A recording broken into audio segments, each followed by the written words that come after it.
41வது படைத்துறை தொழிற்சாலை ordinance factory கோர்வாவை ரஷ்ய நிறுவனத்துடன் இணைந்து கம்பெனியாக மாற்ற மத்திய அரசு முடிவு.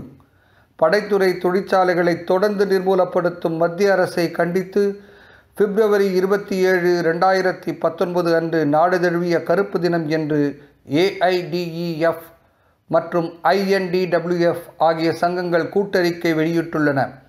இவ்விரு சங்கங்களின் சார்பாக அதன் பொதுச் செயலாளர்கள் முறையே ஸ்ரீகுமார் மற்றும் PK ஹரிதாஸ் பாபு ஆகிய இருவரும் வெளியிட்ட கூட்டறிக்கையில் கூறப்பட்டதாவது: கடந்த 4 ஆண்டுகளாக மத்திய அரசு பாதுகாப்புத்துறை நிறுவனங்கள், குறிப்பாக படைத்துறை தொழிற்சாலைகளுக்கு எதிரான பல்வேறு தன்னிச்சையான முடிவுகளை எடுத்து தனியார் கார்ப்பரேட் நிறுவனங்களுக்கு பாதுகாப்பு தளவாட உற்பத்தியை தாரை வார்க்கின்ற நிலையை கொள்கை முடிவுகளாக எடுத்து அமல்படுத்தி வருகிறது. பாதுகாப்புத்துறை ஊழியர்களும் அவர்களுடைய சம்மேளனங்களும் தொழிற்சங்கங்களும் கூட்டாகவும் தனியாகவும் பல்வேறு தொடர் போராட்டங்களை நடத்தி வருகிறார்கள். பிப்ரவரி 15, 2018 அன்று நாடாளுமன்றத்திற்கு முன் கூட்டாக பேரணி நடத்தினார்கள்.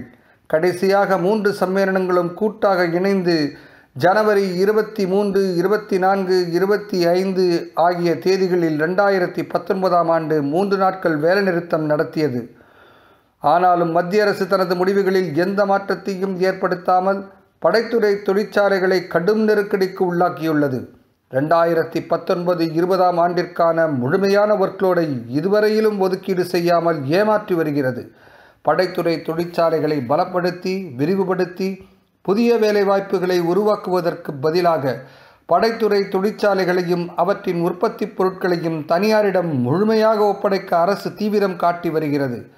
படைத்துறை தொழிற்சாலைகள் உருவாக்கிய நவீன தாக்குதல் துப்பாக்கிகளை ஒதுக்கிவிட்டு அமெரிக்க நாட்டிடமிருந்து துப்பாக்கி கொள்முதல் செய்யவும், ரஷ்ய நாட்டு நிறுவனமான கலாஷ்னிகாவ் நிறுவனத்துடன் கூட்டாக நவீன ரக துப்பாக்கிகளை இந்தியாவில் உற்பத்தி செய்ய நம் நாட்டு அரசும் ரஷ்ய நாட்டு அரசும் ஒப்பந்தம் செய்துள்ளார்கள்.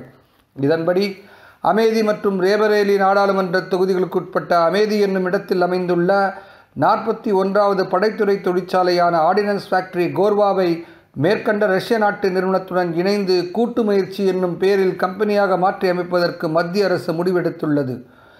இதன் அடிப்படையில் இக்கம்பெனி படைத்துறை தொழிற்சாலையாக இருக்காது. 50.5% இந்திய அரசின் பங்கும் 49.5% கலாஷ்னிகாவின் பங்கும் உள்ள கம்பெனியாக இது உருமாறி இக்கம்பெனியை 8 இயக்குநர்கள் கொண்ட போர்டு நிர்வாகம் செய்யும். இதில் இந்திய அரசின் சார்பில் 4 இயக்குநர்களும் ரஷ்ய நாட்டின் சார்பில் 4 இயக்குநர்களும் இருப்பார்கள். இந்நிறுவனத்தை பாரத பிரதமர் எப்போது வேண்டுமானாலும் துவக்கி வைக்கலாம் என செய்திகள் வெளியாகியுள்ளன. படைத்துறை தொழிற்சாலைகளை தனியார்மயமாக்க மாட்டோம் என கடந்த காலங்களில் மத்திய அரசு கொடுத்துள்ள வாக்குறுதியை மீறி முதற்கட்டமாக ஆர்டினன்ஸ் ஃபேக்டரி கோர்வாவை கம்பெனியாக மாற்றியமைக்க மத்திய அரசு எடுத்துள்ள முடிவை 3 சம்மேளனங்களும் வன்மையாக கண்டித்துள்ளார்கள். இது சம்பந்தமாக தங்களது எதிர்ப்பு கடிதத்தை கூட்டாக 3 சம்மேளனங்களும் பாதுகாப்பு அமைச்சருக்கு அனுப்பியுள்ளார்கள்.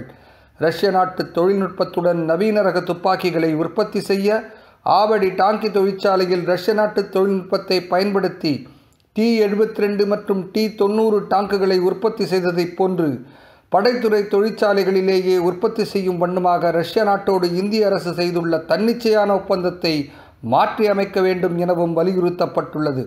அரசின் மோசமான முடிவிற்கு எதிராக போராடுவது எனவும் 3 சம்மேளனங்களும் கூட்டாக முடிவெடுத்துள்ளார்கள். அதன் அடிப்படையில் பிப்ரவரி 27, 2019ஆம் நாளை படைத்துறை தொழிற்சாலை தொழிலாளர்கள் கருப்பு தினமாக கடைபிடிப்பார்கள் எனவும் அரசுக்கு எச்சரிக்கை விடுத்துள்ளார்கள்.